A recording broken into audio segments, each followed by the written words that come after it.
સુરતના વરાછા વિસ્તારમાં રહેતા જાણીતા ઉદ્યોગપતિના ફ્લેટમાં ગતરાત્રે ચોરીની ઘટના. ચોર આરોપીની ગણતરીના કલાકોમાં ધરપકડ કરી લેતી વરાછા સર્વેલન્સ પોલીસ. ચોર જ્યારે ઘરમાં ઘૂસ્યો ત્યારે તેને બિલકુલ અંદાજ નહોતો કે ઘરના ખૂણે ખૂણામાં ચેક બેડરૂમ સુધી સીસીટીવી કેમેરા લગાવેલા હશે. સામાન્ય રીતે સુરક્ષા માટે લોકો હોલ કે ગેલેરીમાં કેમેરા રાખતા હોય છે.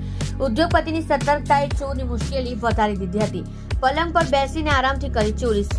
ચોરીની ઘટના બેડરૂમના સીસીટીવીમાં કેદ. ચોરી કર્યા બાદ ભગવાન કૃષ્ણનું ચિત્ર પણ ફાડ્યું.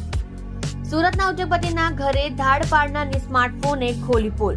ઉદ્યોગપતિ કેયુર ખેનીના પરિવારને સવારે 8 વાગ્યે ચોરી થઈ હોવાની જાણ થઈ હતી. તેમણે તાત્કાલિક વરાછા પોલીસનો સંપર્ક કર્યો. પોલીસે ઘટના સ્થળે પહોંચી સીસીટીવી ફૂટેજ મેળવ્યા. મોબાઈલ લોકેશનના આધારે તપાસ તેજ કરી. આશ્ચર્યની વાત એ છે કે સવારે 11 વાગ્યા સુધીમાં તો પોલીસે આરોપીને ઝડપી પાડી જેલના સ્થળિયા પાછળ ધકેલી દીધો હતો.